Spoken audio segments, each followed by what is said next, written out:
पुण्यार्चक हैं माता पिता श्रीमान रूपचंद जी जैन, श्रीमती कमला जैन, दिनेश जैन, रेखा जैन, दिवेश जैन, दिशा जैन गंगवाल परिवार, प्रवासी मुंबई, निवासी ब्यावर।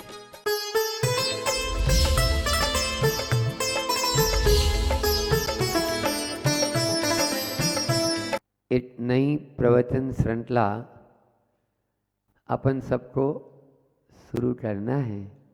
मार्गशीर्ष कृष्ण दोज के दिन आचार्य पदारोहण दिवस एक इतिहास की ऐसी घटना है जो सबको हिला डालती है, और आज तक के इतिहास में ऐसा कहीं पर भी आगम में पढ़ने को नहीं मिला कि शिष्य को ऊपर बैठाकर खुद नीचे बैठ गए और उन्हीं के चरणों में निवेदन कर दिया कि गुरुवर आप मेरी संलेखना कराओ, आप मेरी अब जो है आगे का मार्ग प्रशस्त करो।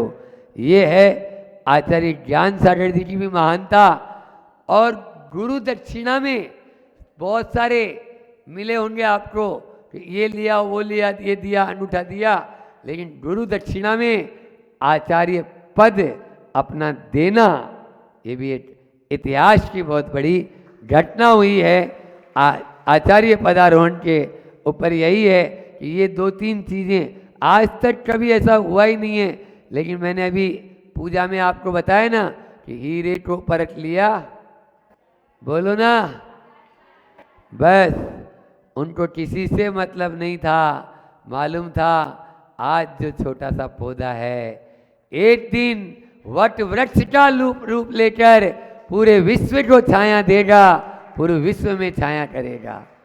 ये है आचार्य ज्ञान सागर जी की उत्कृष्ट और ऊंची सोच, जो जिसका कमाल आज हमें निर्दोष आचार्य परंपरा और आचार्य श्री जी मिले।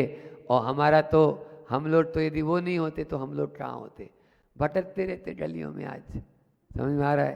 तो ज्ञान सागर जी को अपन ने नहीं देखा, लेकिन जिनकी प्रतिमा इतनी सुंदर, वो कितने सुंदर होंगे आप ये तो सोचो। इस प्रकार से आज यह इतिहास की एक अद्भुत घटना, और इसी गुरु परंपरा में अनेक महान महान आचार्य हुए जिनके द्वारा यह श्रुत हम तक आया, और अनेकों स्त्रोत की रचना, पाठों की रचना, भक्तियों की रचना, शास्त्रों की रचना हुई, तब जाकर आज हम सब लाइन पर हैं, नहीं तो कहाँ पटरी से उतर जाते। तो उन्हीं आचार्यों की परंपरा में एक आचार्य हुए हैं और उनका नाम है आचार्य समंत भद्र स्वामी, जिन्होंने, उन्होंने खुद ने लिखा, मैं तो अभद्र था लेकिन गुरु ने मुझे समंत भद्र बना दिया, गुरु ने मुझे समंत भद्र बना दिया। समंत भद्र का मतलब होता है जो चारों ओर से भद्र हो जाए, ऐसे समंत भद्र। आप लोगों को वह कथा तो मालूम होगी कि उनको भस्मक व्याधि हो गई और वे गुरु के चरणों में पहुँचे। आचार्य कुंद स्वामी के शिष्य आचार्य उमा स्वामी, आचार्य उमा स्वामी के शिष्य बलात् पिच्छाचार्य और बलात् पिच्छाचार्य के शिष्य आचार्य समंत भद्र स्वामी, यानी कुंद स्वामी के पड़पोते हो गए।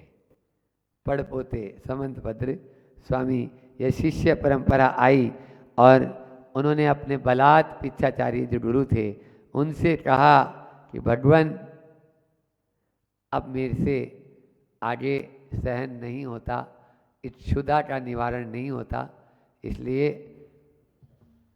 भूखे भजन न होए गोपाला, और ये लो अपनी कंठी माला। समझ में आ रहा है? ऐसा ही उन्होंने पीछे कमंडल रख के चलने को तैयार हुए, और पहले तो वो संलेखना का निवेदन किए कि मेरी संलेखना करा दो, अब मैं और कुछ नहीं चाहता। बोले अभी आपकी उम्र संलेखना की नहीं है, क्योंकि गुरु तो जानते थे कि शिष्य कितना होनहार है। जैसे ज्ञान सागर जी महाराज ने आचार्य विद्यासागर जी महाराज को पहचाना, ऐसे ही उनके गुरु ने भी आचार्य समंत भद्र स्वामी को पहचाना और कहा अभी आपका समाधि का संलेखना का समय नहीं, आप अभी छेदोपस्थान बोलते हैं ना, तो दीक्षा छेद दी और वो कपड़ों में रहे। और कहते हैं उस समय वो बनारस में आए, दीक्षा उनकी तमिलनाडु चोल राज्य में हुई और उधर से बनारस आ गए। बनारस में वो एक शिव मंदिर में अपना पंडे के रूप में कार्य करने लगे। बोले ये आपको सब मूर्ख बनाते हैं, सारे लड्डू ये खुद खाते हैं, भगवान को तो एक भी नहीं खिला पाते, और आप मुझे देना, मैं सारे भगवान को खिला दूंगा, आप देख लेना। अच्छा, भगवान को खिला देगा? बोले हाँ भगवान को। अब बस थाल के थाल भगवान को, क्या थाल खाली करके बाहर दे दे, और बस वही धीरे धीरे भेद तो खुलता ही है एक न एक दिन। और वह भेद खुला तो वह, और लोगों को भी ईर्ष्या होने लगी उनसे, उनकी भूख की वेदना भी शांत होने लगी, तो लड्डू भी बचने लगे। अब कि अभी तक तो भगवान पूरे खा जाते थे, अब कौन से भगवान बच कैसे रहे हैं? तो इस प्रकार से बचने भी लगे। तो वह, अच्छा इसमें दो मत मिल जाते हैं कि वह कहते हैं कि तुम इसको प्रणाम करो, मेरा प्रणाम सहन नहीं कर पाएगी पिंडी। और दूसरा यह है कि उसके पहले ही वो जो राजा था, जो सेव था, उनकी वाणी में ऐसा जादू था समंत भद्र स्वामी की, हर कोई उनसे प्रभावित हो जाता था। बहुत दार्शनिक, बहुत तार्किक बात करने वाले थे वे। तो ऐसे वो राजा प्रभावित उनसे इतना हुआ कि मैं आपसे एकांत में मिलना चाहता हूँ। और बस राजा एकांत में मिला तो उन्हीं का हो गया। शैव धर्म उसने छोड़ दिया और जैन धर्म को अंगीकार कर लिया उसने हमेशा हमेशा के लिए। ये है, तब वह समंत भद्र स्वामी ने, और दूसरा ये अपना जो यहाँ पर आता है कि समंत भद्र स्वामी ने कहा कि नहीं, ये पिंडी जो है आपका मेरा नमस्कार स्वीकार नहीं कर पाएगी। और जैसे ही 8वें तीर्थंकर चंदा प्रभु जी की स्तुति करने लगे वे, ये स्वयंभू स्तोत्र की, तो वह बनारस में अभी भी है फटे महादेव। क्या नाम है? फटे महादेव। तो वह फटी हुई पिंडी है, उसमें से स्फटिक मणि की चंदा प्रभु भगवान की प्रतिमा प्रकट हो गई। और कहते हैं जो फिरोजाबाद में स्फटिक मणि की जो प्रतिमा है वह वही प्रतिमा है, क्योंकि बनारस में कहते हैं उसको नदी में डाल दिया, वह बहकर फिरोजाबाद पहुंची। तो कुल मिला के वे समंत भद्र स्वामी बहुत तार्किक, बहुत वाग्मी, बहुत वादी, चैलेंज देते थे, आ जाओ किसी में हिम्मत है तो शास्त्रार्थ कर लो मेरे से। और बहुत बड़े दार्शनिक, ऐसे मतलब ढिंडोरा पिटवाते थे वो। ये थे अपने समंत भद्र स्वामी। उन्होंने महान महान ग्रंथ लिखे, लगभग 12-13 ग्रंथ लिखे, लेकिन क्या करें, काल का दोष कहो या हम सबकी पुण्य का क्षीण होना कहो कि आज मात्र 5 ग्रंथ उनके बचे हैं। बाकी सब ग्रंथ बड़े बड़े 1,80,000 श्लोक प्रमाण गंध हस्ती महाभाष्य, जो ये बता रहे थे ना अपने कोड़े अन्ना, कि हमने उसका नाम यहाँ पर भी शिलालेख में देखा है, गंधहस्ती महाभाष्य का। एलोरा के शिलालेख में भी उसका उल्लेख मिलता है कि एक ये ग्रंथ था, वो ग्रंथ वही ग्रंथ है जो समंत भद्र स्वामी ने जिसकी टीका लिखी।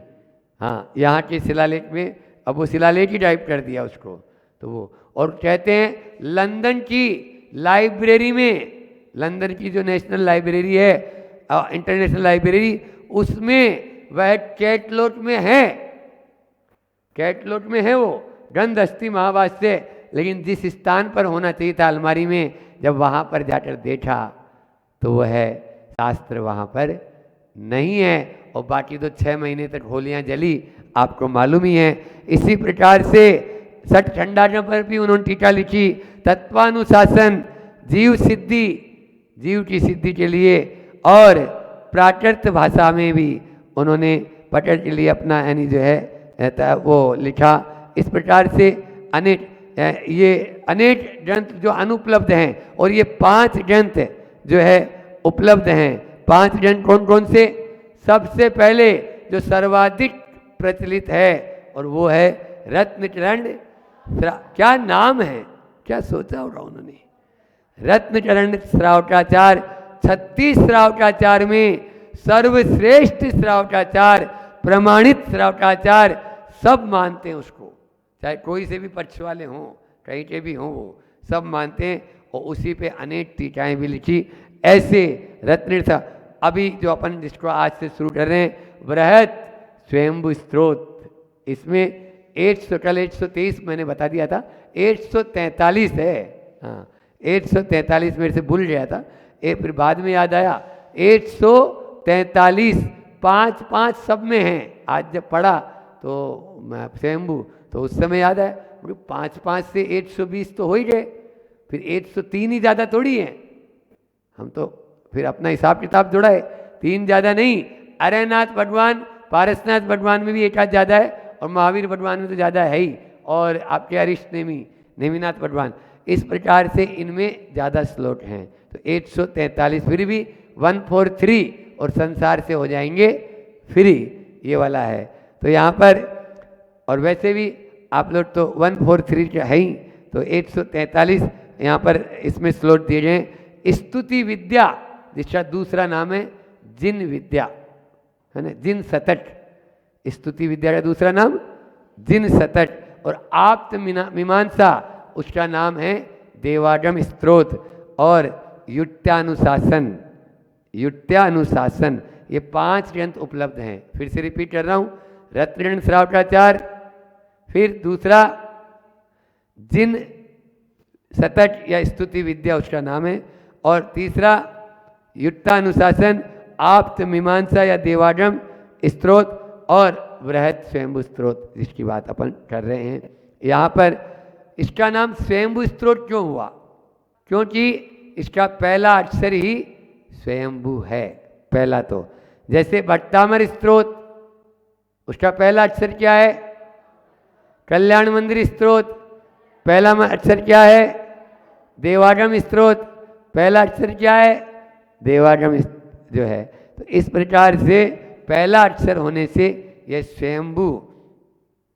अब यहाँ पर जो संस्कृत के ये पहले कवि माने जाते हैं, आद्य कवि, ये जो स्वयंभू स्त्रोत है, और इनका प्रिय मंडलाचरण रहा, मोक्ष मार्ग से नेतारम भेदतारम कर्म भूव्रताम जातारम विश्व तत्वाराम वंदे तत्व लब्धे।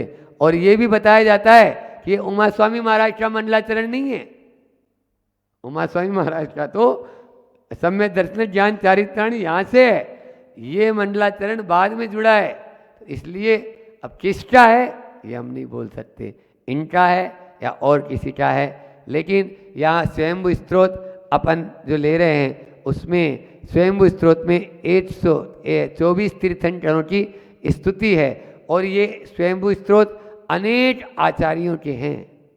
ये वाला जो स्वयंभू स्त्रोत है, ये एक ही स्वयंभू स्त्रोत है, और इसके अर्थ भी एक बार यदि इसका अर्थ सहित उच्चारण करते हैं तो बहुत बड़ा फल है, और साथ में ही दुनिया का सबसे बड़ा विद्वान बन सकता है यदि इसके एक शब्द के अर्थ लगाना शुरू आ जाए। तो स्तुति में या तीर्थंकरों के जो परिचय या तीर्थंकरों का गुणानुवाद, आप जैसे भट्टामर पढ़ते हैं, कल्याण मंदिर पढ़ते हैं, देवागम पढ़ते हैं, या अन्य और जो पारसनाथ या डोमटेस स्तुति पढ़ते हैं, उसमें उनके रूप का वर्णन है।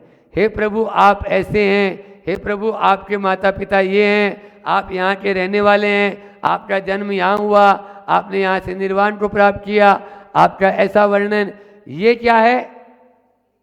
स्तुति है। ये भी स्तुति है, लेकिन इस स्तुति में ऐसा कुछ भी नहीं है। आपको बता दूं, एक भी भगवान की स्तुति में कोई उनका 24 तीर्थंकरों का वर्णन करने वाली कोई लाइन नहीं है। यानी इसमें कूट कूट कर दार्शनिकता भरी है। कहते हैं संत कि तीर्थंकरों के लौकिक परिचय से दूर है, और ये दार्शनिकता से भरपूर है स्वयंभू स्त्रोत। तीर्थंकरों के लौकिक परिचय से दूर है, और दार्शनिकता से भरपूर है। कल मैंने कहा था ना, न्याय का और नीति का, आपका नय का अद्भुत बेजोड़ ग्रंथ है यह स्वयंभू स्त्रोत। 8 कार्य का आज अपन लेकर इतना ही लेंगे ताकि आपका समय भी हो जाएगा कि भगवान का जो स्वयंभू नाम है उसकी क्या सार्थकता है। जो स्वयंभू नाम है ना, स्वयंभू का मतलब क्या होता है वही बताता हूँ, और आज की 4 बातें भी इसी श्लोक के माध्यम से हो जाएगी। स्वयंभुआ भूते इतेन भूतले समंजस ज्ञान विभूति चक्षुषा विराजितम येन विदुन्वतात्तम क्षपाकरेणेव गुणोच्चरे। बहुत ही सुंदर और बहुत ही लालित्यपूर्ण ये स्तोत्र है। स्वयंभुआ, जो स्वयंभू थे। स्वयंभू के कई अर्थ होते हैं। स्वयंभू का मतलब होता है जो स्वयं में अपने आप में होने, 2 शब्दों से मिलकर बना स्वयं और भू। भू धातु का मतलब होता है होना। जो स्वयं में स्थित हैं वो कहलाते हैं स्वयंभू। जो दूसरों के द्वारा दीक्षित नहीं हैं वो है स्वयंभू। ठीक है ना, आ रहा ना। तो इसलिए वो स्वयंभू थे, वो किसी के द्वारा दीक्षित नहीं, किसी के द्वारा प्रेरित नहीं, किसी के द्वारा किसी को दीक्षा देते भी नहीं, इसलिए वो स्वयंभू थे। और दूसरा भूत हितेन, भूत यानी होता है जीव, जीवों का हित करने वाले, प्राणियों का हित करने वाले थे। भूतले, इस भूतल पर समंजस ज्ञान विभूति चक्षुषा, अपने ज्ञान रूपी नेत्रों के द्वारा अज्ञान रूपी अंधकार को नष्ट करने वाले थे। यानी अपने ज्ञान नेत्रों से इस पूरे के पूरे संसार का अंधकार नष्ट करने वाले थे। आदिनाथ भगवान की स्तुति है, स्वयंभुआ भूतितेन भूतले समंजस ज्ञान विभूति चक्षुषा विराजितम येन विदुन्वतावता तमः क्षपाकरेणे गुणोत्करे करे। यानी विराजितम येन विभुन्वता तमः, तमः यानी अंधकार, अंधकार को नष्ट करने वाले वह विराजितम सुशोभित होते थे। कैसे? तो यहाँ पर उदाहरण बहुत अच्छा दिया है।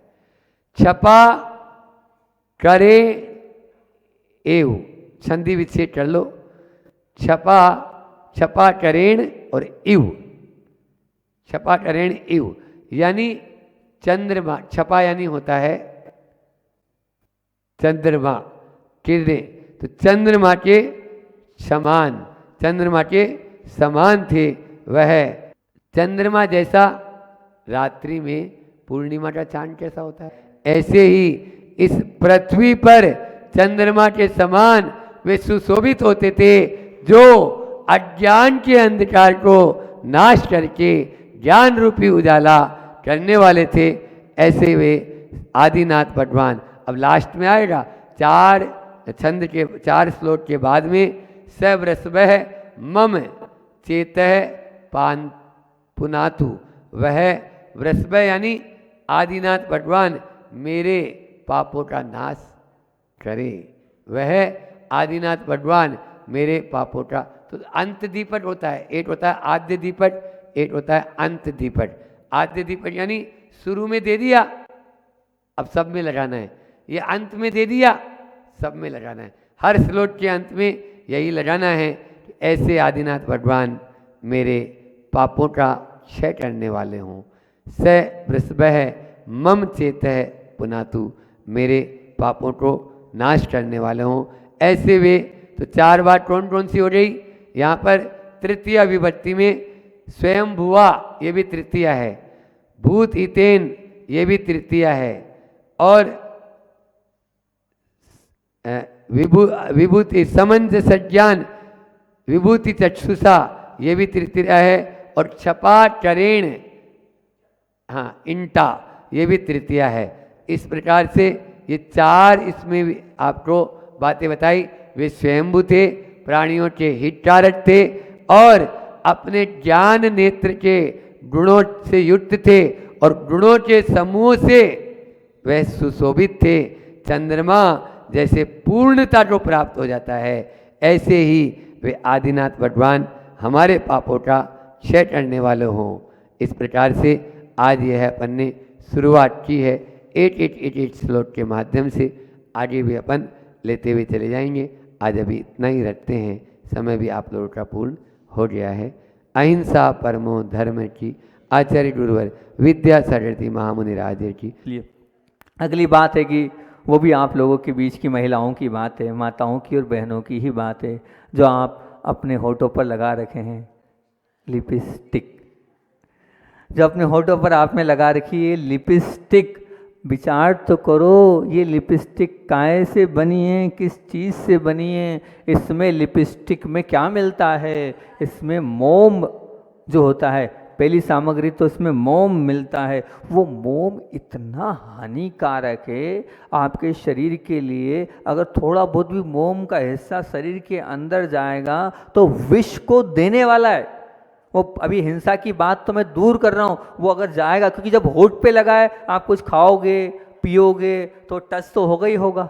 आप जाते हैं पार्टियों में, यहाँ वहाँ जाते हो तो खाओगे तो सही, भूखे तो नहीं रहोगे कि नहीं हमने लिपस्टिक लगा लिए तो अब कुछ खाएंगे पिएंगे नहीं, खाओगे तो सही। अब वो मोम शरीर के अंदर जा रहा है, वो मोम कैसा होता है, मधुमक्खियों के छत्तों से प्राप्त होता है। और मधुमक्खियों का छत्ता मतलब क्या, एक प्रकार की उगाल, उल्टी। ये बताऊंगा मधुमक्खी के, अभी शहद का जब प्रकरण आएगा उसमें ये सब खोलूंगा क्या शहद, मतलब मधुमक्खी क्या उल्टी, मधुमक्खी का मल वो कहलाता है मोम। अब वो मोम लगाया आपने, मल और उल्टी, अपनी आप उल्टी देखते हो तो ऐसे नाक सिकुड़ते हो, ये उल्टी हो गई, ये उल्टी देखना पसंद नहीं करते हो, साफ करना पसंद नहीं करते हो, जगह छोड़ देते हो, वो क्या है, वो उल्टी तो है, वो क्या है, वो मल ही तो है। मधुमक्खियों का मल और मधुमक्खी की उल्टी से ही, उस छत्तों के माध्यम से ही मोम का निर्माण होता है। और वो मोम लगा है, और पता है उसमें वो जो चमक है ना, उस चमक के लिए क्या मिलाया जाता है। अब वो कहोगे महाराज जी नहीं, मैं देखो एक बात ध्यान रखना, मैं महाव्रती हूँ, जो बोलूँगा लिखा हुआ पढ़ा हुआ सुना हुआ वही बोलूँगा।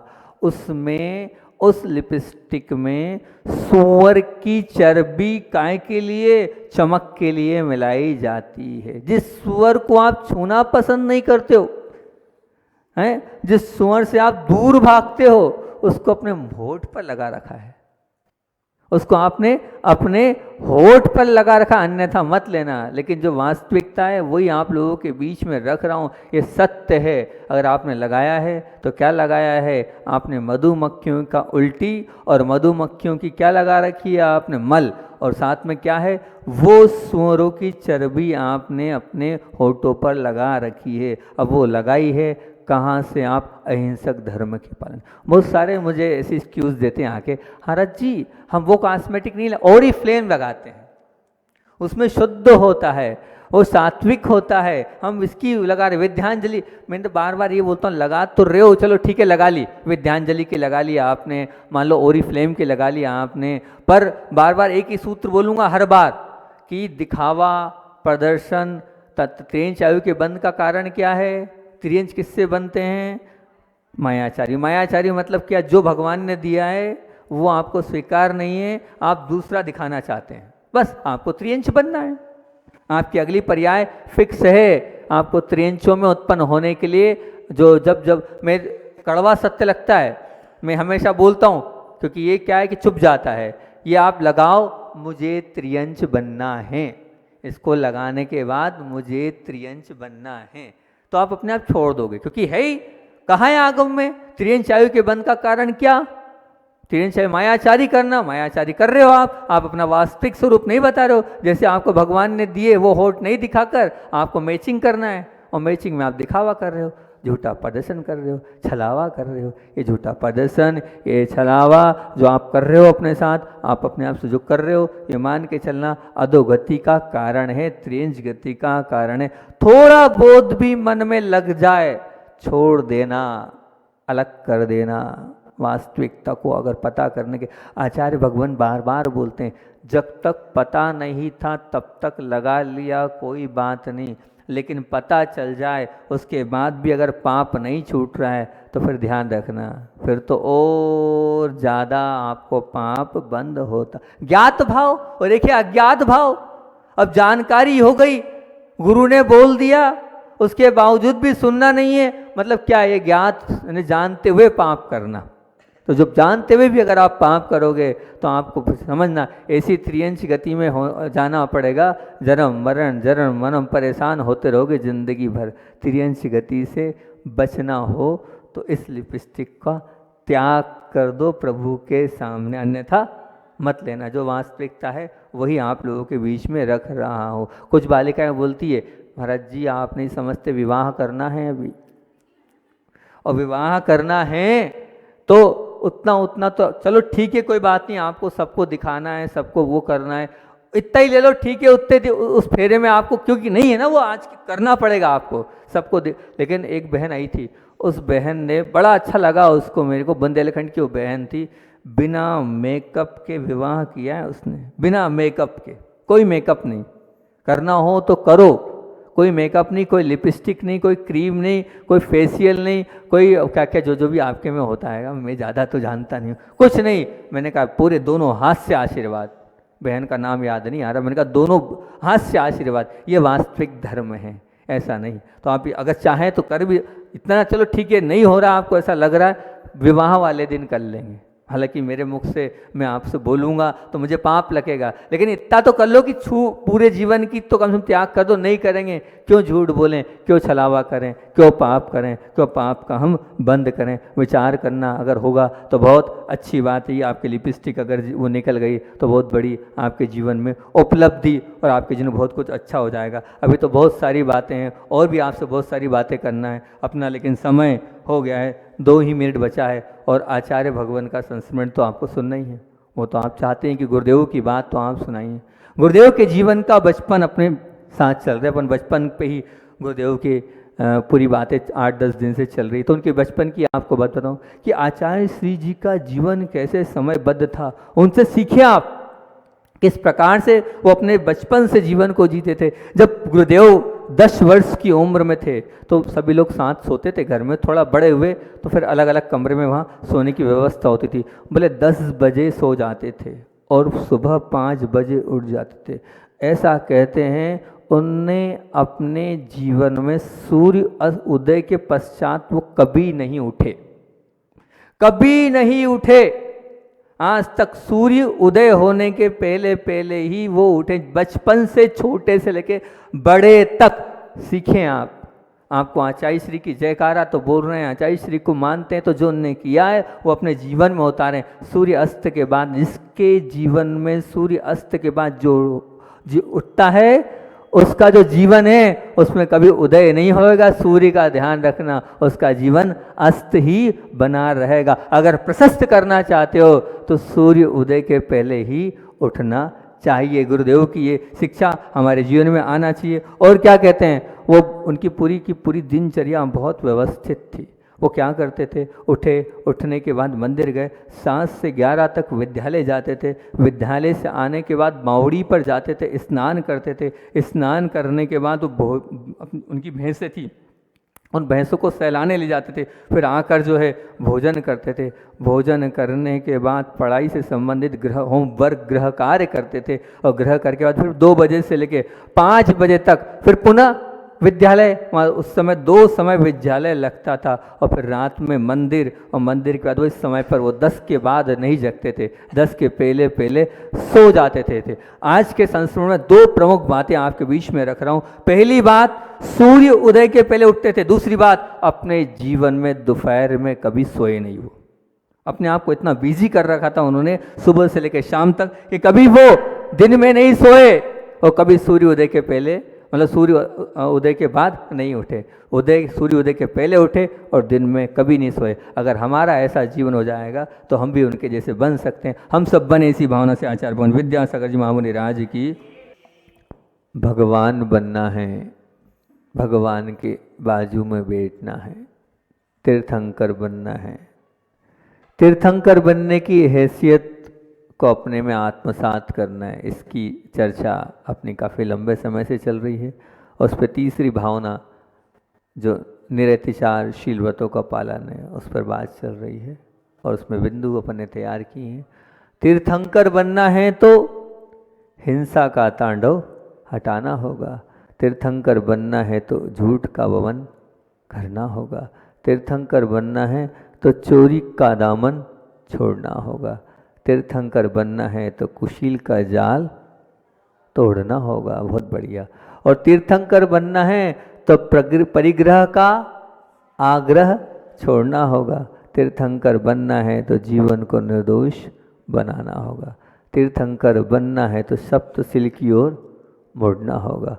और तीर्थंकर बनना है तो अष्ट प्रवचन मातृकाओं की ओर झुकना होगा। इस पर बिंदु अपने हैं, लेकिन ये पहला ही बिंदु अपना काफ़ी लंबे समय से चल रहा है। हिंसा का तांडव नृत्य क्या करना होगा, अपने जीवन से हटाना होगा। और कल मैंने आप लोगों के सामने बात करी थी रेशम की। क्या है रेशम की हकीकत रखी थी कि वो रेशम एक साड़ी में कितने कीड़ों को उबाला जाता है, मारा जाता है, खोला जाता है, तेज उबलते पानी में उन कीड़ों को एक रेशमी साड़ी में, बताओ ना, 50,000 कीड़ों की जान जाती है एक रेशमी साड़ी में। फिर उसके बाद मैंने आप लोगों से कस्तूरी की बात करी थी कि वो कस्तूरी, वो सुगंध जो आप सेंट लगाते हैं, परफ्यूम लगाते हैं, इत्र लगाते हैं, उस इत्र की एक छोटी शीशी में भले एक सुई की नोक के बराबर वो कस्तूरी होती है, लेकिन उससे हजारों लाखों वो कस्तूरी मृग की जान जा रही है। फिर आपसे बात करी थी नेल पॉलिश की। जो नेल पॉलिश आप लगा रहे हैं वो क्या है, वो आप अपने शरीर पर सीधे सीधे पशुओं को, खून को लपेट रहे हैं, इसकी बात करी थी। फिर बात करी थी लिपस्टिक की आपसे, और लिपस्टिक की भी हकीकत बहुत अच्छे से आप लोगों के बीच में रखी थी। वो क्या है, वो है मोम से बना, उसके अंदर मोम है। वो मोम मतलब क्या, मधुमक्खियों का छत्ता का वो पूरा शरीर अवयव। और उसकी चमक के लिए क्या है, तो बोले उसकी चमक के लिए सूअर की चर्बी उसमें मिलाई जाती है। यहाँ तक अपनी बात कल का पूरा प्रवचन का मुख्य बात रख दी। आगे बात कर रहा हूँ आपसे मैं स्प्रे की। इत्र एक अलग चीज़ है और स्प्रे एक अलग चीज़ है। जब रिसर्च की गई और पता किया गया तो मुझे भी पहले लगा तो सही, लेकिन जब मैंने पता किया तो बोले नहीं, बात तो सत्य है। इस कुछ बहुत ऐसे महंगे स्प्रे होते हैं, उन स्प्रे की विषय में हम आपको बताएं। बोले वो स्प्रे कंपनियां, जैसे वो हमने सुना था पहले, अभी उसका विषय देखेंगे, लेंगे। पान मसाले वाले जो है गुटके में क्या डालते हैं, तो बोले छिपकली। बोले हमने कहा लाएंगे कहाँ से, बोले पाली जाती है। और छिपकलियाँ पाली जाती है क्योंकि उनके अंदर एक अलग प्रकार का कहना चाहिए तेजाब होता है, जो लग गया एक बार तो फिर वही चाहिए। इसी प्रकार से उस स्प्रे, जो महंगे स्प्रे हैं, उन स्प्रे के लिए हजारों बिच्छुओं को पाला जाता है और उन बिच्छुओं को बड़ा किया जाता है। और बड़ा करने के बाद ठीक है, पाल रहे हैं, बड़ा कर रहे हैं, कोई बात नहीं। अब इस प्रकार से उन बिच्छुओं के साथ व्यवहार किया जाता है, उनमें एक प्रकार का तत्व पाया जाता है। और वो तत्व कब निकलता है, बोले जब उनको गुस्सा आता है। वो तत्व उनके शरीर से जब निकलेगा जब उनको क्रोध आएगा। जब तक क्रोध नहीं आएगा तब तक वो तत्व नहीं निकलता। तब क्रोध लाने के लिए क्या किया जाता है, बोले उनको बेतों से सूता जाता है, मारा जाता है।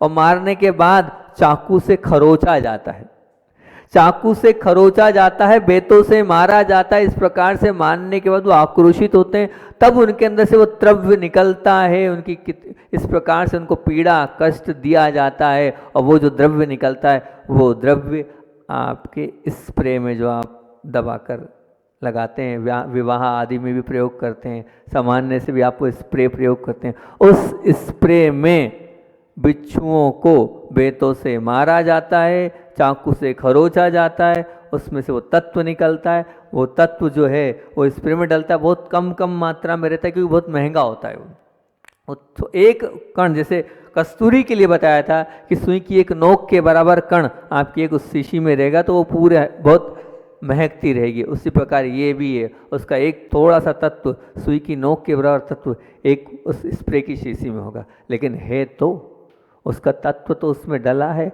और आप अगर मान लीजिए आप लगा रहे हैं तो निश्चित तौर से आप लगा रहे हैं तो उसका पाप के भागी आप हैं। तो ना लगाएं तो बहुत अच्छी बात है, वो हजारों बिच्छू आप बच जाएंगे। सोचो, विचार करो, अगर आपको बेत से मारा जाए तो आपकी क्या स्थिति होगी। आपकी चमड़ी पर छुरी से आपको खरोचा जाए, मारना नहीं, तड़पा तड़पा कर मारना ही है। मार दिया, एक बार में मार दिया, लेकिन ये क्या, ये तड़पा तड़पा कर मारना है। तड़पन वाली मौत दे रहे हो आप, आपके स्प्रे के लिए, आपके सेंट के लिए आप। तो ऐसी तड़पन की मौत अगर आप दे रहे हो तो आप भी ऐसी तड़पते तड़पते मरोगे जिस प्रकार से वो मरा आएगा। जो लोग अस्पताल में मरते हैं, तड़प तड़प के मरते हैं, इसी कारण मरते हैं कि आपके कारण आपने टिट फॉर ट्रेट जो बोया है वही काटोगे। तो आपने बोया ही है।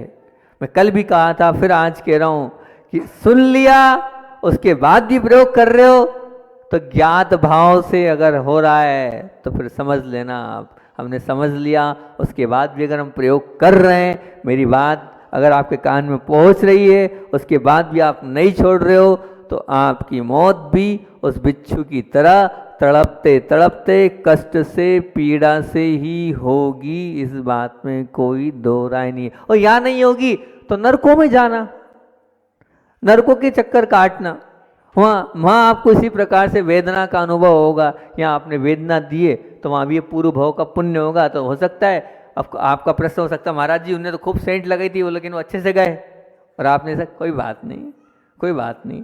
वो जो है ना पूरा बायोडाटा उसमें सब लिखा आएगा। हम एक ही चीज़ बोलते हैं इस विषय को लेकर हमेशा, कि जब हम किसी होटल में जाते हैं तो मीनू पर जो हम टिक करते हैं ना, हमें वही मिलता है। ये कर्म रूपी रेस्टोरेंट ऐसी है, जो आपने लिखा है ना, जो बुक किया है ना, वही ऑर्डर में जो दिया है ना वही मिलेगा। अभी नहीं मिलेगा, कभी मिलेगा, लेकिन मिलेगा, छोड़ेगा नहीं, छूटने वाला नहीं है। 100 बार सोच लेना, सेंट लगाते हुए उन बिच्छुओं को याद कर लेना, कितने सारे बिच्छुओं को तकलीफ और कष्ट और पीड़ा का अनुभव आपके कारण हो रहा है, उसमें आप हेतु हैं। अगर थोड़ी बहुत भी आपके अंदर करुणा है तो आपके अंदर से वो सेंट के प्रति राग छूट जाना चाहिए। छूटे, यही भावना रखता हूँ। उसके बाद आपसे मैंने रेशम की बात तो कर दी थी, लेकिन कोसे की बात छूट गई थी। वो जो कोसा है, कोसे के कुर्ते आप पहनते हैं, कोसे के आप बहुत सारे कपड़े शर्ट्स पहनते हैं, कोसे की साड़ी भी आती हैगी, कोसे की शाल भी आती है, कोसे की जैकेट भी आती हैगी, कोसे की बहुत महंगी महंगे वस्त्र मिलते हैं। और वो जो कोसा है, उस कोसे का भी हकीकत वैसे ही है जैसे रेशमी कीड़ों का मैंने आपको बताया था, लेकिन उससे भी खतरनाक कोसा हैगा, उससे भी ज़्यादा। क्यों उससे ज़्यादा आएगा? क्योंकि उसमें ऐसा है, जो रेशम के कीड़े हैं वो भी वैसे ही उबाल कर उनको उबाला जाता है, गरम गरम उबलते उबलते पानी में उनको डाला जाता है, और डालने के बाद फिर उसमें से वो तार निकलते हैं, उन तारों के माध्यम से फिर वो कोसा बनता है। जब तक उबालोगे नहीं तब तक, वो भी कैसे, उबलते खोलते पानी में अगर आपकी उंगली चले जाए तो बिल्कुल भस्मीभूत हो जाए, ऐसे उसमें उन कीड़ों को पहले पाला जाता है। हजारों कीड़े, हम अभी हाल जब गए थे, कल बताया था, हम दक्षिण यात्रा पे गए थे, एक गांव में देखा हजारों कीड़े वहाँ पर जो है वो पल रहे हैं, उनको बड़ा होने दिया जा रहा है। जितना बड़ा होंगे उतना ज़्यादा रेशम मिलेगा। फिर उनको उसमें डाला जाता है, और फिर डालने के बाद इस प्रक्रिया के माध्यम से उसमें से तार निकलते हैं, उन तारों के माध्यम से फिर आपका क्या बनता है, वो कोशा बनता है। 100 GM कोशे में, 100 GM कोशे में 15,000 कीड़ों की जान जाती है।